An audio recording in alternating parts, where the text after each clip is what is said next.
In the late 1960s, the North Vietnamese, stationed in Cambodia, launched an attack on American forces in South Vietnam. Nixon, the U.S. president at the time, took the offense personal and sought for revenge. Nixon also saw that communism was spreading in Cambodia, so he thought that he should assist with the ending of communism. President Nixon looked for advice in his security advisor, Henry Kissinger. Both men wanted to take action. Nixon asked Kissinger to think of a reasonable approach in response to the attack. These men began something they never thought would happen, the Operation Breakfast. The Operation Breakfast was a secret bombing on Cambodia due to America wanting to stop the spread of communism. In the long run, Operation Breakfast was a failure because it gave the Cambodians motivation against America. By the Vietnamese, like we're some, pitiful giant. They're using our POWs to humiliate us. What we need now is a bold move into Cambodia, go right after their VC base camps and make them scream, hit them in the ass. What do you think? Nixon decided to invade Cambodia to send a message to North Vietnam. A few days before the invasion, Nixon had a friend relay a message to Kissinger. The president wants you to know, Henry, that if this doesn't work, it's your ass. Kissinger told his staff, our peerless leader has flipped out. But Kissinger defended and implemented the decision to invade, saying it would scare North Vietnam. Nixon would be more emphatic. He said, let's go blow the hell out of it. The name Operation Breakfast came from the birthplace of the idea. Nixon was pitched the idea of the bombings at the Pentagon during a breakfast meeting. What was soon to be codenamed Operation Breakfast turned out to be a plan to bomb Cambodia to destroy the North Vietnamese bases.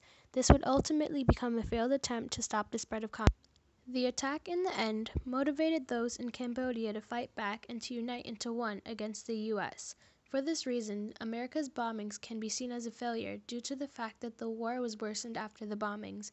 Rather than defeating the headquarters, the U.S. strengthened the Cantonese and the North Vietnamese by giving them motivation to unite into one and fight against America.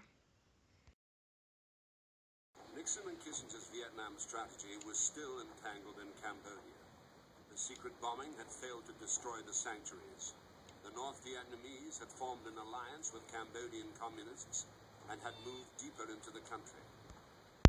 To justify Nixon's agreement to the bombing of Cambodia, he claimed that rather than bombing Cambodia's general population, they were bombing the North Vietnamese that resided in Cambodia.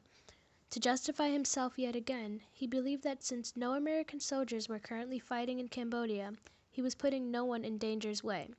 Since there weren't any American soldiers being harmed, he assumed that America's general population did not need to know of the attack.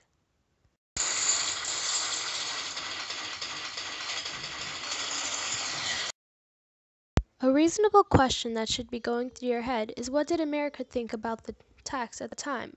There is no answer, because America was uninformed of this series of bombings. Nixon's and Kissinger's main goal was to keep the bombings private from society, and even the government. The lives of the American public was not affected at all due to the secrecy of the operation. Nixon's main goal was to keep it on a need-to-know basis throughout all of the bombings. In America, no one knew of the attacks, but they were certainly unhappy with America's involvement in Vietnam. After what would be called Operation Breakfast, Nixon decided to send more bombs into Cambodia.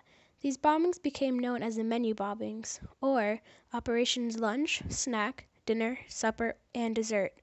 Over a 14-month time span, 110 tons of bombs were dropped in Cambodia. To conclude, Operation Breakfast and Operation Menu was a secret series of bombings sent to Cambodia to stop the spread of communism and to destroy the North Vietnamese headquarters. In the long run, the attack was a failure because it only motivated the Vietnamese and Cambodians to unite and fight against America.